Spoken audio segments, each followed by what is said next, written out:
ভারতের ধর্মীয় স্বাধীনতা পরিস্থিতি নিয়ে গুরুতর উদ্বেগ প্রকাশ করেছে যুক্তরাষ্ট্রের আন্তর্জাতিক ধর্মীয় স্বাধীনতা বিষয়ক কমিশন বা ইউএসসিআইআরএফ। ২০২৬ সালের বার্ষিক প্রতিবেদনে ভারতকে বিশেষ উদ্বেগের দেশ হিসেবে চিহ্নিত করার আহ্বানও জানিয়েছে সংস্থাটি। বিশ্বব্যাপী ধর্মীয় স্বাধীনতা পরিস্থিতি পর্যবেক্ষণ করে স্বাধীন মার্কিন সরকারি সংস্থা ইউএসসিআইআরএফ একই সঙ্গে হোয়াইট হাউসকে নীতিগত সুপারিশ দেয়, তবে এসব সুপারিশ বাধ্যতামূলক নয়। গত নভেম্বরে প্রকাশিত ভারত সংক্রান্ত এক আপডেটে কমিশন উল্লেখ করেছে, রাষ্ট্রীয় স্বয়ংসেবক সংঘ আরএসএস এবং ভারতীয় জনতা পার্টি বিজেপির মধ্যে ঘনিষ্ঠ সম্পর্কের কারণে নাগরিকত্ব আইন, ধর্মান্তর বিরোধী আইন এবং গরু জবাই বিরোধী আইনের মতো বৈষম্যমূলক আইন প্রণয়ন ও বাস্তবায়ন সহজ হয়েছে। ২০২৬ সালের প্রতিবেদনে ভারতের বৈদেশিক গোয়েন্দা সংস্থা রিসার্চ অ্যান্ড অ্যানালাইসিস উইং রয়ের বিরুদ্ধেও নিষেধাজ্ঞা আরোপের সুপারিশ করা হয়েছে। অভিযোগ রয়েছে, ধর্মীয় স্বাধীনতা লঙ্ঘনের ঘটনায় সংস্থাটি সহনশীলতা দেখিয়েছে। এর আগে ২০২৫ সালেও শিখ বিচ্ছিন্নতাবাদীদের হত্যার ষড়যন্ত্রের অভিযোগে একই সংস্থার বিরুদ্ধে নিষেধাজ্ঞার সুপারিশ করেছিল এই কমিশন।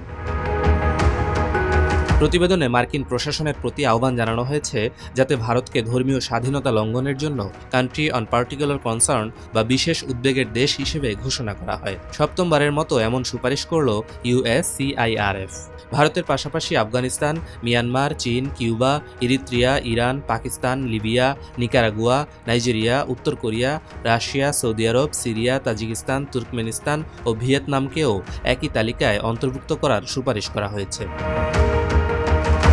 প্রতিবেদনের বিষয়ে ১৬ মার্চ পর্যন্ত কোনো আনুষ্ঠানিক প্রতিক্রিয়া জানায়নি ভারত সরকার। তবে ২০২৫ সালের মার্চে দেশটির পররাষ্ট্র মন্ত্রণালয় কমিশনের মূল্যায়নকে পক্ষপাতদুষ্ট ও রাজনৈতিক উদ্দেশ্য প্রণোদিত বলে মন্তব্য করেছিল।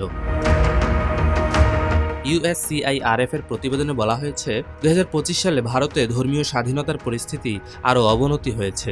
সংখ্যালঘু সম্প্রদায় ও তাদের উপাসনালয়কে লক্ষ্য করে নতুন আইন প্রণয়ন ও প্রয়োগ করা হয়েছে। এছাড়া কর্তৃপক্ষের বিরুদ্ধে ব্যাপক আটক, নাগরিক ও ধর্মীয় শরণার্থীদের অবৈধ বহিষ্কার এবং সংখ্যালঘুদের ওপর গণপিটুনির মতো ঘটনায় সহনশীলতা দেখানোর অভিযোগ তোলা হয়েছে। সন্ত্রাস বিরোধী আইন ব্যবহার করে সংখ্যালঘু ও তাদের পক্ষে কথা বলা ব্যক্তিদের কারাবন্দী করা হচ্ছে। ২০২০ সালের নাগরিকত্ব সংশোধনী আইন বিরোধী আন্দোলনের সঙ্গে যুক্ত ওমর খালিদ ও শারজিল ইমাম সহ কয়েকজন কর্মী বিচার ছাড়াই ৫ বছর ধরে কারাগারে বন্দী। প্রতিবেদনে আরও বলা হয়, ২০২৫ সাল জুড়ে বিভিন্ন রাজ্যে হিন্দুত্ববাদী গোষ্ঠীগুলো মুসলিম ও খ্রিস্টানদের বিরুদ্ধে উস্কানি, হয়রানি ও সহিংসতায় জড়িয়েছে এবং এসব ঘটনায় দায়মুক্তিও পেয়েছে। বিশেষ করে গরু জবাই বিরোধী আইনের আড়ালে মুসলিমদের ওপর হামলার ঘটনাও উল্লেখ করা হয়েছে। এছাড়া ভারতের ১২টি রাজ্যে ধর্মান্তর বিরোধী আইন কার্যকর রয়েছে এবং ২০২৫ সালে এসব আইনের পরিধি বাড়িয়ে আরও কঠোর শাস্তির বিধান করা হয়েছে বলে প্রতিবেদনে উল্লেখ করা হয়।